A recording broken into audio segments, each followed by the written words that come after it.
G'day guys, welcome to this video. We'll get to this crossing of the Nullarbor into WA in a second, but now that I've had 5,000 Ks of, or almost 5,000 Ks of towing the Sirocco Grande, there's some important things that I wanted to talk about, particularly around towing dynamics.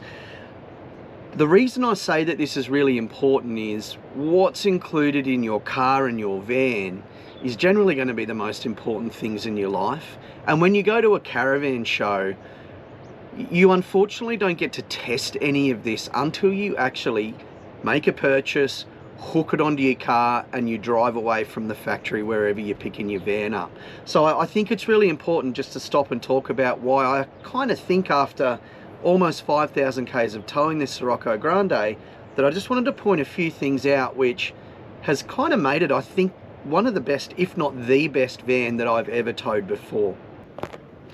The first thing I want to talk about is the length of this drawbar. It feels longer than other vans that I've towed before, and whilst it doesn't look like a hugely long drawbar, you've also got this really big toolbox here that's kind of obscuring your view to some of it.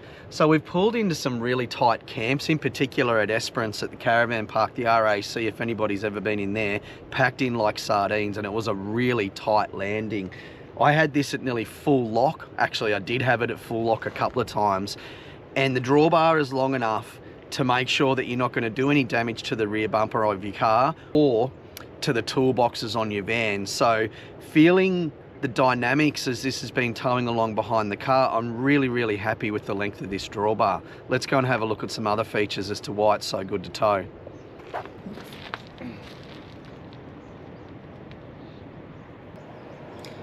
Other things that you're never going to see when you're at a caravan show, unfortunately, is some of the things that are sort of concealed underneath the van that impact the quality of your tow. So one of the things that Jawa does, and I love that they're investing in the technology required to do this, is doing a laser wheel alignment before your van leaves the factory. So you know when you pick up your van that the wheels have been fully aligned. Particularly some of the Chinese imports are synonymous for their wheel alignments being, you know, epically out. So that's going to obviously make this thing tow a whole lot better. Other things that Jawa are doing in their 2024 range is including and actually packing at the factory before you leave Koyo bearings, so quality Japanese bearings. Now, we've had experience with this in the past as well. We had Chinese bearings in our first Jawa when we left, did 10,000 Ks, and to be really honest, after we swapped them out for some Koyo bearings, they were in pretty good nick. However, knowing that, and it's well known in the caravan land and in the trailer land that Koyo bearings are the utmost of quality, it's just another good peace of mind knowing that you're going to have a good solid set of bearings packed at the factory.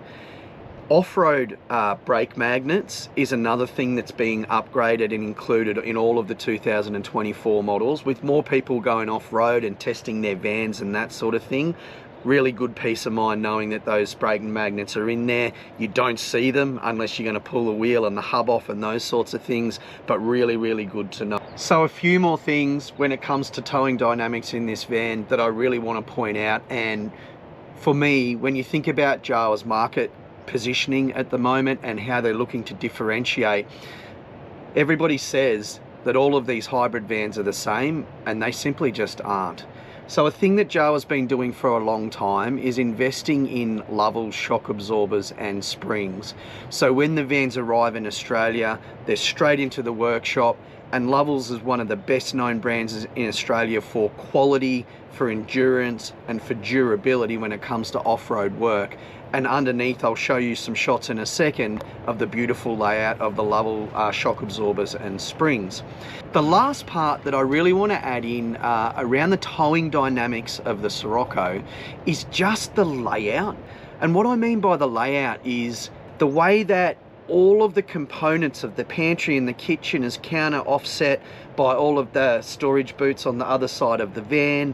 And I did the bore weight just before we left, sitting at 2.96 tons, and it was sitting right on about 280 kilos.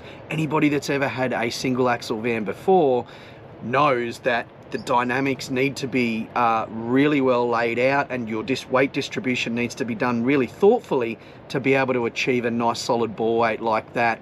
So again, underneath here, we've got the two big water tanks, 220 litre water tanks, positioned really cleverly directly either side of the axle. And so that also means that when you're traveling from one campsite to the next campsite, that you've got less to worry about, even if you've used half of one of the tanks or fully one of the tanks. So I've just got to give the weight distribution and the thought that's gone into the overall layout a massive thumbs up. So you've heard a lot around towing dynamics here at the beginning of the video. Now let's join us and get across that Nullarbor. It was an epic crossing. Make sure you stay tuned to the footage that we got at Bunda Cliffs, one of our favourite destinations in Australia. We had to wait out the weather a couple of days, but I tell you what, it's epic. So let's get into this crossing.